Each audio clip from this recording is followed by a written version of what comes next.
Welcome to a new episode of The Other Russian. So, today, what am I going to talk about? I have some thoughts. I'm There's this thunderstorm happening outside. I don't know whether or not, yeah, probably you cannot hear it. I think there are some filters in place that would limit you from hearing that. But yeah, sounds menacing. Anyway, yeah, so today I want to talk about motivation. Oh shit, sorry. Yeah, that's a proposal that I've been preparing for a potential client. But yeah, uh, motivation, right? So that topic is probably widely used by many people and for gypsies, how some people tend to call them. There are experts, of course, on this topic, and there are some nuances to that direction in general, which is associated with people in certain professions, especially in military. So yeah, there are other professions where motivation is required for being kind of on time, being within the schedule, being, doing whatever the fuck is necessary regardless of so I yeah, it is close to discipline, but discipline is a concept that could be kind of researched on itself a different angle, but yeah, motivation is something completely different, and I'm gonna go back to those photos that I showed you before that both were stuff last time, right?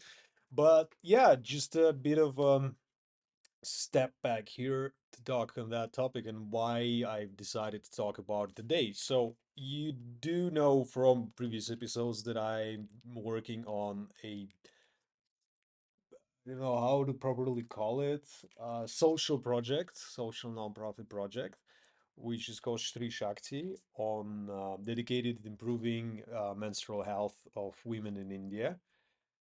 And while I was doing it, there's been different levels of my own motivation towards making it happen. And even when I started it back in May, I was like extremely motivated and, eager to make it happen and understanding that it's not going to happen overnight. It's going to take time. So, just realizing that I haven't warmed up my voice, so I'm probably gonna suffer at the end of this speech.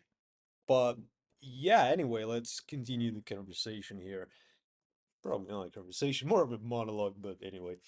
But by the way, yeah, I mean, if there are any comments, just leave them at the YouTube page or something, and then I'll just get back to you in the later episodes. So yeah, going back to that project. So I've had and I still have a lot of other things on my plate, like building the pitch deck for investors for my project in Thailand with Wesley. I think I mentioned him to you before, but yeah, I mean there are other things and that require attention, like brand expand business. I think I haven't spent enough time talking about it. I should, yeah, because we are trying to find new clients in EU for helping them put their brand in physical world through uh, occasions like exhibitions, for instance, to help them through design of the stance that they use to represent themselves at those events would help them not only stand out but deliver and convey the brand message and the meaning through that physical thing, basically. But I cannot, well, it's called stands. So there's this project, and I definitely should make a mark here and get back to you and talk more in details about that one. But yeah, and there are other things, of course, in my personal life and, some other business in related aspects with Fanatic in general. And damn, I'm not gonna list them all. Anyway, that's not the point here. So the idea here is that that project got me turned on in the sense of my motivation and my desire to make it happen. And as it progressed and as it uh, moved throughout the upcoming months, so today is September 1st, by the way. So while this was happening, a lot of other aspects happened as well. So we got a lot of information, went to India, we brainstorming ideas. They spoke with Oriflame, and by the way, they're not doing good. Unfortunately, they're if you look at the numbers, it's public. I mean, the first thing that I did prior to meeting them is to just, get some information in order to be prepared. So over the course of 10 years, their revenue's been dropping, basically, declining, not dropping. But yeah, now they struggle. So it's been announced, it's in the public. It's no commercial secret here is that they've announced that there will be trimming fat, or in plain words, firing people, unfortunately. I mean, their business model probably suffered. Something happened. Something didn't work. We don't know. I don't know personally. I have no information about it. But it could be a moment for them actually to reverse engineer the decline. And yeah, I mentioned to you before that we at Fnatic, that's what we do. We help companies put meaning behind brands and use their brands as the long-term competitive advantage. And yeah. So there's this lecture that I've recorded, recently published on LinkedIn. Unfortunately, not so successfully, but anyway, I mean, in terms of the views and reactions. But it's there. It gives you an idea and understanding of what brand is. So yeah, that could have helped them.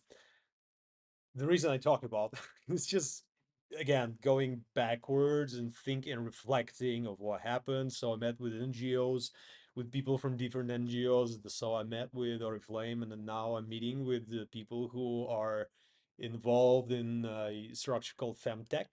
So Femtech is a actually, you know what? Let me open and just show it to you, because it probably best way to understand what exactly I'm talking about here.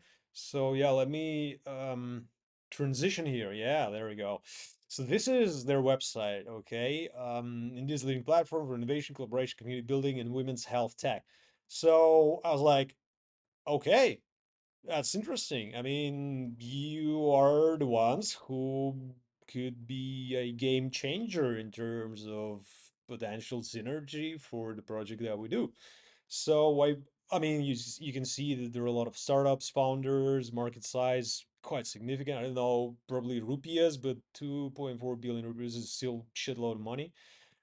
And yeah, it looks like very good and neat, I mean, you can see that there are some people who are participating in this community, and there are people that are like founding members, I guess, or however you can call them.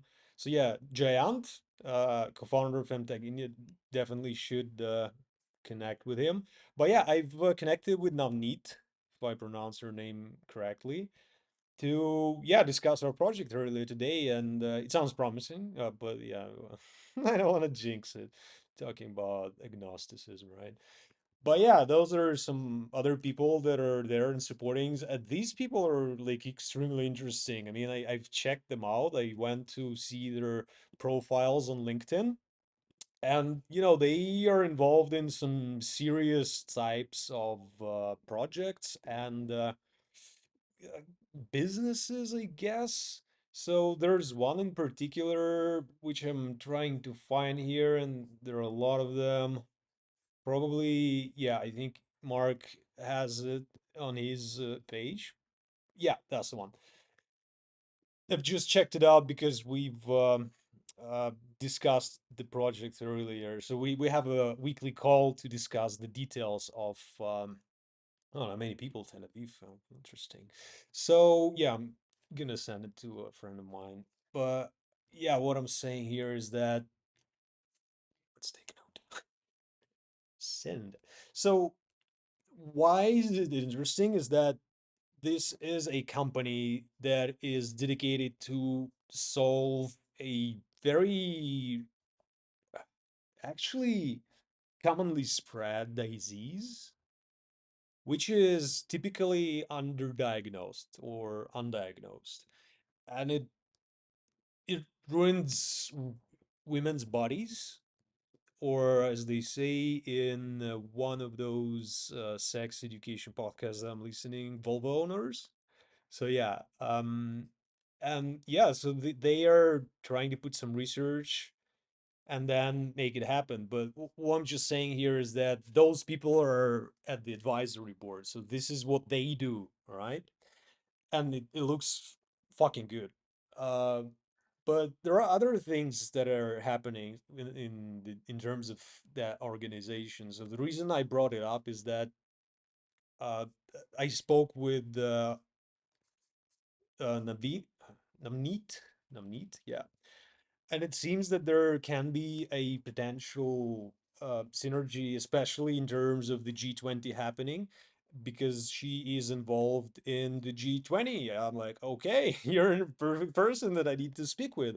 So the reason I bring this up is that that meeting happening earlier today gave me a new, fresh, um, what breath of air, I guess, and or fuel my motivation fire because I've been exhausted really recently. And I think one of the reasons is that I'm just financially drained because of the all the payments and the lack of the cash flow happening.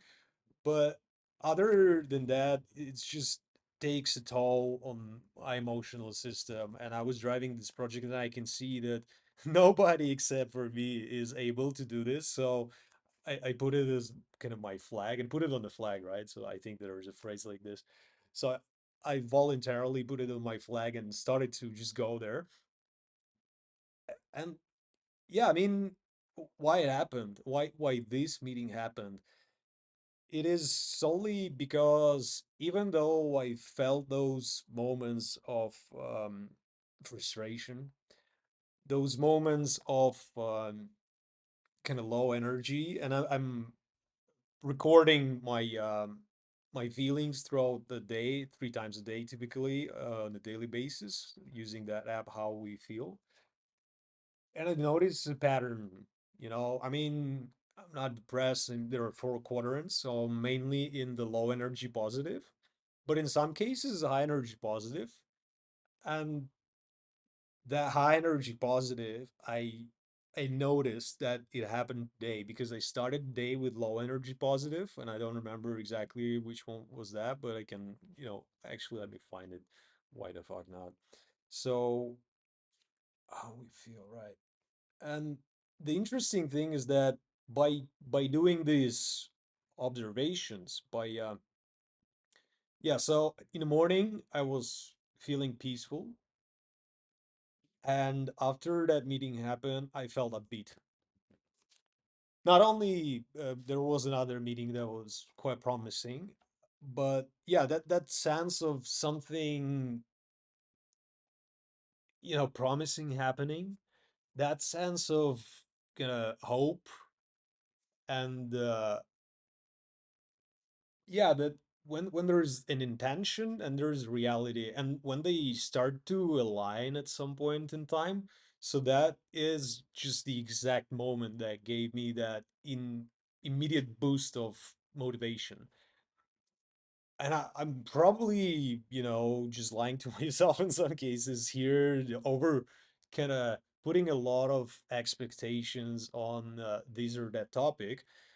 But then I well, and of course, this is all is related with me consistently doing something, regardless of the level of the motivation that I've had. So I've had moments when I was feeling low energy, and then I was like, I'm just gonna keep fucking do it, just as Nike tells you, for I don't know how many, 40 years or almost, or how many years they've been using the slogan. But anyway, so it kept me going, just kept me going and going and going. I've been doing it and doing it and doing it and taking time and putting efforts and putting my energy and putting like additional focus, even when I've had very low moments in terms of focus. So I just sat there, took time, and then went through it. And I've reached out to people, and they see that after that meeting with Oriflame, there weren't many meetings in terms of other businesses. And even though I've reached out to P&G, to Johnson Johnson, to Kimberly Clark, to Unicharm, to um, few other brands that are not that known to me. That's why I can't remember them, because the previous ones are the big multinationals. So I reached out to people through LinkedIn, mainly to women. I hope that it could resonate, but I reached out to men as well about the project. And yeah, I mean, pretty much nobody answered. Okay.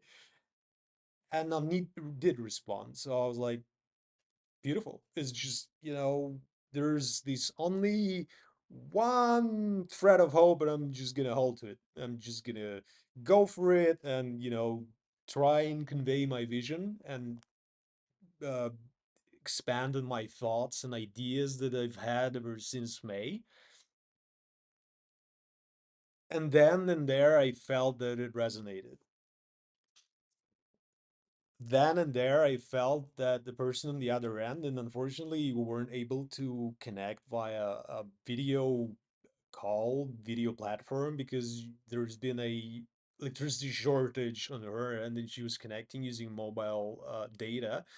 So we could see each other, and it was just voice. And there was a delay in signal between ourselves, yeah, between each other. So when she said something, I've heard it with a delay, vice versa, and it was hard. But we've managed to find a way to communicate using English language as a tool, as a mean. I'm very fortunate enough to know the language actually. And how did I? Yeah, let's pause here and step aside back. All right, I'm just making a note here so that I don't forget, anchor myself. So the how did I learn English? And I think I mentioned it, but probably not that much. It's for practice, basically, right?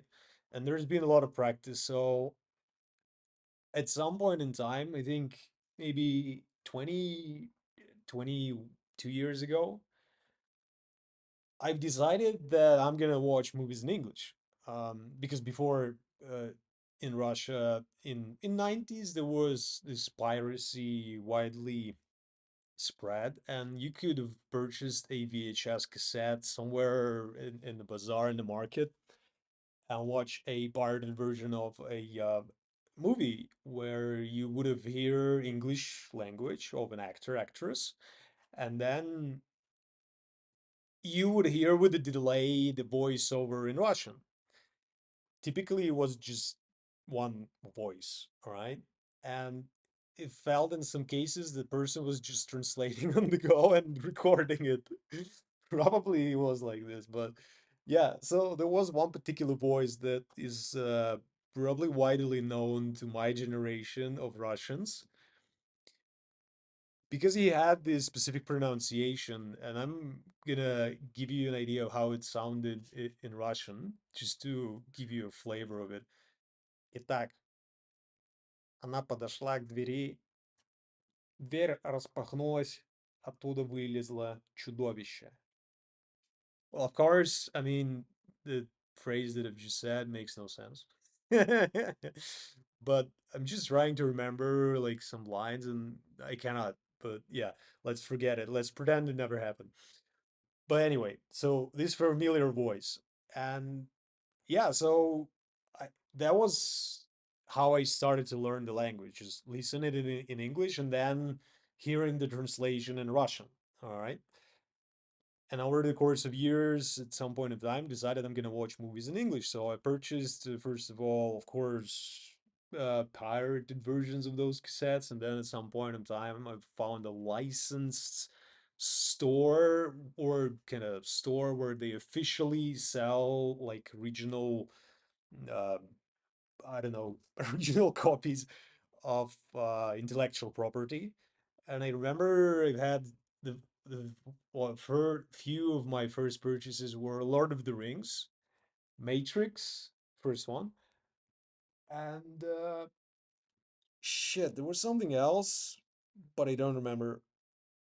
Fuck. Anyway, so those were the first ones, and once I watched them, I was like, fuck, this is such a different experience when you watch the original. But yeah, in the following in upcoming years, ever if a person in the majority of cities in Russia, including Moscow, would want to watch a movie in 90s, in thousands, tens, etc., it would be with a voiceover in Russian. All right. So you go to a movie, you cannot hear the original language. All right. You can see that mimic doesn't fit what the fuck they're pronouncing, right, in Russian. So it's like you miss out on some of the jokes, some of the nuances of the culture, of the language, of whatever. And why the fuck am I talking about it? Hmm. Right. So I've eventually started to watch everything in English, play video games in English, and try to apply for jobs that would allow me to have practice in English. That's why I worked in the multinational companies, and one of my first place of work was well, actually, fuck, I was doing audit for a manufacturer in Uralmashzavod, like bookkeeping audit. Sure, yeah. I mean, it was one of my first few jobs. Then I used to work as an assistant to a bookkeeper. Basically, my mother hired me, and yeah, I mean, not her per se as the company. So I was like an not intern, but like not a full-time employee. It was just part-time job basically. But yeah, it was not a significant amount of money. However, yeah, one of the first jobs where I had a chance to practice English was when I was working in the international real estate agency. So I've been trying to sell foreign real estate to Russians. I was kind of startup in a sense. But further on, I got hired by this Cyprus-based real estate company, and my boss was, well, he's still alive. He's a Cypriot. He doesn't speak Russian, even though he's been living in Russia for many years. But yeah, he speaks some. But a great guy. Taught me a lot. And yeah, he and I communicated in English. So after I left that job, I went to Nielsen and then in English, and then to get partnership again in English. And now I'm here at Fnatic, and mainly we operate in Russian, but I'm making sure through the work that I do that I have this practice in English because it is important for any language. And unfortunately, I'm not polyglot. I cannot learn many languages. I don't have that type of brain, but something that I have at least, just English, which is good for the majority of Russians because they don't speak English. So if I wouldn't have done anything about the level of knowledge of my language, I'd probably be able to say, hello, my name is Vladislav. Nice to meet you. I'm from Yekaterinburg. Where are you from? Yeah, that would be that's it. But yeah, I mean, this is not motivation. I mean, the motivation there, I don't even know why the fuck was I motivated. Probably to be able to connect with other humans outside those barriers of countries, like borders. So it is a cross-border language. So yeah, that will allow me to speak with foreigners, not only from nearby countries, but from far away. And yeah, one of my earliest experiences, so at 19 years old, when it was my first foreign trip, and it was the United States when, yeah, everything changed. I think I mentioned to you before. But yeah, this is like no motivation. So I didn't even know I would go there, but yeah, it's just something kept me going. Probably the discipline, probably the kind of methodical approach to it. But I guess it's just my physiological aspect or neuroplasticity or however the fuck they call it nowadays. But why I wanted to talk to you about it is that it is connected motivation. So I just noticed my note here on the notepad and it got connected. So the things that I did still do are mainly coming from a discipline rather than motivation, because I I think it is impossible to be motivated 100% of the time. I mean, like physically impossible. There are days that you just start from a different arm or the leg, or it doesn't matter. I mean, they just go off. I mean, they say retrogradный Mercury, or like weather, or something that pissed you off, or something that happened, like major like, thing in your life, like war, and it leads to depression, and you cannot be motivated. But you're depressed. I mean, how the fuck are you going to be motivated if you're depressed, right? So, oh, by the way, talking about depression, let me share with you a link to a study that I saw earlier today, published in a tweet or X by uh, Mark Pollan, if I pronounce his surname correctly. But yeah, anyway. So this is the study. I'm gonna put it in the notes. Single dose psilocybin treatment for major depressive disorder, like fucking proved. Efficiency of psilocybin when in cases of depression. So go there, check it out, because this is a fucking game changer. I'm talking to you because yeah, I mean, depression is a no joke, right? And this is a way and tool that can help you in, well, there are legal ways, but if you're doing the something illegally, don't harm anybody and yourself. Read, gather as much information, be prepared. But yeah, I mean, I'm not ever pushing you to do something illegal here.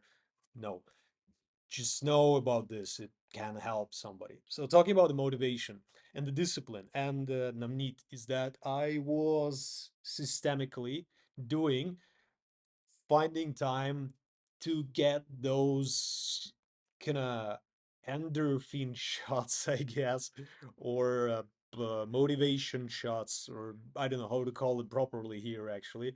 But yeah, that helped me to arrive where I am right now. And this is not a motivation. This is discipline in my way, and in my way of thinking, understanding. And discipline is something that each and every one of us can acquire if they want to. There are ways and tools to get it. I mean, go to Vipassana, get a fucking discipline. I mean, it's very disciplining. It gives you structure. But yeah, so yeah, this is the thing that I wanted to talk to you about, and now let's go back to the some of the pictures that I wanted to, yeah, propose. Right, so Netherlands, right? Didn't expect probably this happening. So we've left up with the dog in a boat, right? Nice one. I mean, that's something. And yeah, just look at this. It's just so nice and beautiful. There's a nice ice cream joint, by the way. Definitely recommended. Tried it, it's good. Like really good. So yeah, some pictures of some decks. It's you cannot see it here probably. I mean, the quality of focus or optics is not enough, but there's a spider web, and there was a spider, but it couldn't unfortunately catch him or her. I don't know if they have sex. But yeah, I mean, different people just strolling. What the fuck is this? Oh, I think it's a glitch, right? Or it's two people. What the fuck is happening here? No, I think it was a shot, so it's probably two people, right, on the boat. But yeah, and some subboards, which is in a different direction, by the way. Or no. Yeah, in a different direction. I think maybe they don't know. But yeah, tourists, what do you expect from them? Right? So yeah, look at this. It's beauty, beauty. Absolutely gorgeous. And just rewatching those pictures is something really interesting. Yeah, so you cannot go there with a car, but you can ride a bicycle or motorbike, or not a cycle, I guess. But yeah, anyway, a two-wheeler, let's put it this way. So yeah, just some gorgeous architecture here. Shit. Yeah, there you go. That one looks nice. That one looks nice. Doesn't it? But yeah, I mean, though it wasn't Anhurst, it was just a restaurant or something like that. I haven't been there, but yeah, it looks like really cool. Yeah, this is a hotel we stayed. Talking to you about light, right? So I mentioned to you before that light is very important in Netherlands, and you can see. So this is the exterior kind of lightning. There is an interior one which is different, and there are these buildings that are, I don't know. I mean, they all look kind of modern, and with the amounts of glass and everything. I kind of use some architectural terms to show off because I don't know them. But yeah, I mean, it looks quite modern, but still very, I don't know, nice in terms of the visual aspect, in my view, at least. It's just one guy's view, and at the end of the day, this is what this podcast is, and some shit about politics. But again, just one person's uh, view, and yeah, just look at those, small houses, neatly connected to each other with like these paths where you can ride a bike or walk with a dog or stroll. Yeah, I mean, it just looks so. I don't have the vocabulary here, actually. Well, talking to you about learning English, right? So, yeah, the vocabulary is definitely not there. But there are different types of buildings. So, this is more like Soviet type in my view. But yeah, these ones look very, I want to say nice, but just fucking light and accurate and cozy. Or yeah, this is nice. I think it could trigger some Russians there who somehow, I don't know why, but hate, are homophobic. First of all, some, not all, and yeah, they have something against. Yeah, I think it's homophobic in people of different sexual tastes. Let's put it this way, because I don't know, they probably think that they will be beamed up, radiated by them, and that become homosexual. I don't know, but yeah, it should probably trigger some people. Yeah, look at the architecture, that square and the round shapes intertwined together. It's just, I don't know. In my view, it's a fucking masterpiece. Each and every building in Netherlands. Well, probably not every, but yeah, a lot of them. So yeah, I think we went through those. Yeah, we went those. Oh yeah, look at this. This is just a fucking pharmacy. Those are just shelves in a pharmacy, and this is in. I mean, there's no footing. It doesn't hold. I mean, the structure is connected to the floor. I don't know, connection or whatever the fuck it's called. And those shelves are so neatly located to each other. You can walk around them and find whatever the fuck you need to. Oh yeah, the next one's gonna trigger a lot of Russians. Yeah, I had a joke. I don't know if there will be people offended, but I hope there will be some Russians offended here. Well, not all. I mean, just don't kill me, right? But yeah, so I have nothing against LGBTQI plus community, but the thing here is that I wanted to show this to the Russian audience, and the joke is that in Russia they take off rainbow flags and basically cancel rainbow. So this particular person living in this apartment is in charge of balancing it all out and throwing some additional rainbows towards Russian population. At least this is what I'm doing using his flags or her flags or his, theirs, whatever, doesn't matter. But yeah, I mean, just look at those flags. So especially when you're Russian and you're like, oh yeah, that makes me think I want to fuck same sex. No, but if you do want to, go fucking do it. Who would say anything against it? I mean, if it's consensual, who gives a fuck, right? But apparently some Russians do. I don't know. This is just a kiosk. Yeah, I'm just looking at time and be cautious here because I need to run to a meeting and some boats. Yeah, and there are houses actually that are s- stored permanently in those canals, and there are houses and boats, and you can find and rent one in Airbnb. Yeah, if you've seen Ted Lasso, great TV show by the way by Apple. They have these episodes. It was probably one or two episodes dedicated to a person living in a somewhat similar boat in Amsterdam. So yeah, it's extremely romantic story. Yeah, definitely worth checking it out. I don't know. I think those are vaporizers or moisturizers, probably. They weren't turned on when we came here, or heaters. I don't know what the fuck are those. I don't even know why I made a picture of it in the first place. But yeah, some flags for some Russian audience here. Don't get offended. Just change your sex taste and go on with it, your life. But shit, people are chasing me, so yeah, I think I need to wrap up here. Yeah, I think it was a monument or a construction in a park that got my attention. So I told you before, yeah, it was those are just benches made out of trees, but yeah, still looking good. There's a structure in this park, and yeah, I told you before that if you yeah, let me do the transition here. So if you stand on the ground, so your horizon is not like this, it's like this. So this is exactly what this construction is probably conveying here, because this is the angle of surface, I guess, in Netherlands. Yeah, so I'll take a closer look. So you can see that, yeah, by the way, from different perspectives. So if you look at from this side, it's like, yeah, it's in line. But yeah, from this one, not so much.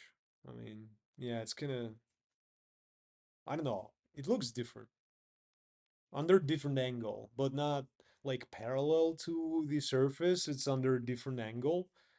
Or maybe I'm just imagining it here. Yeah, well, could be.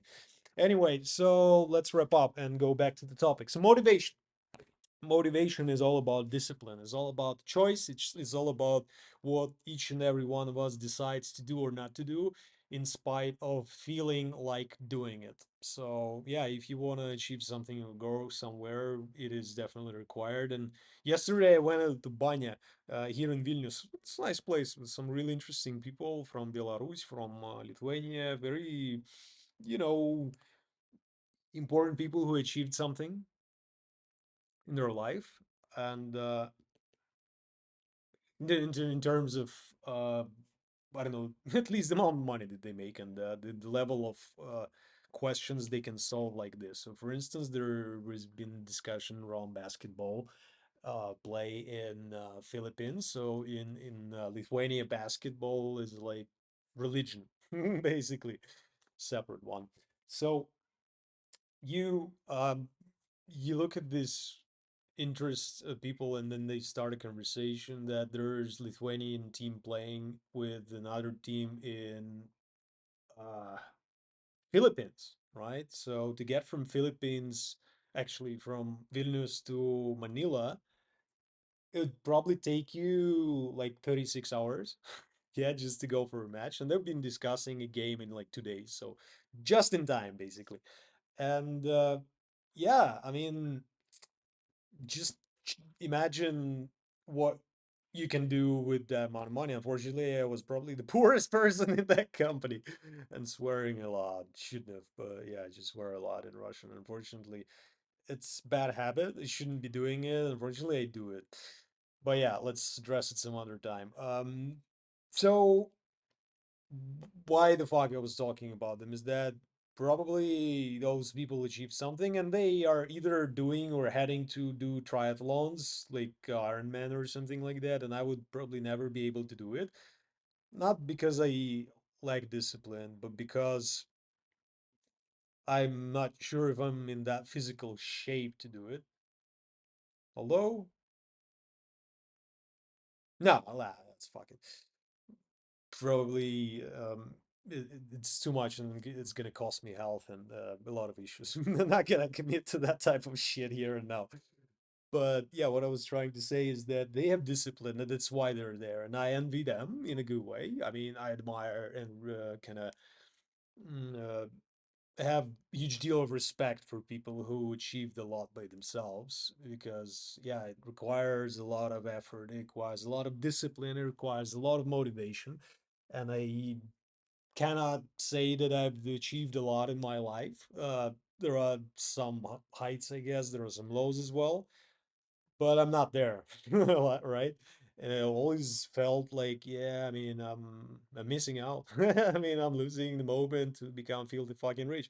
But yeah, no, that's not the case here. The point here is that still motivation is important. So if you want to achieve anything in life, and yeah, think about discipline, think about how to do what you need to do when you don't want to do it.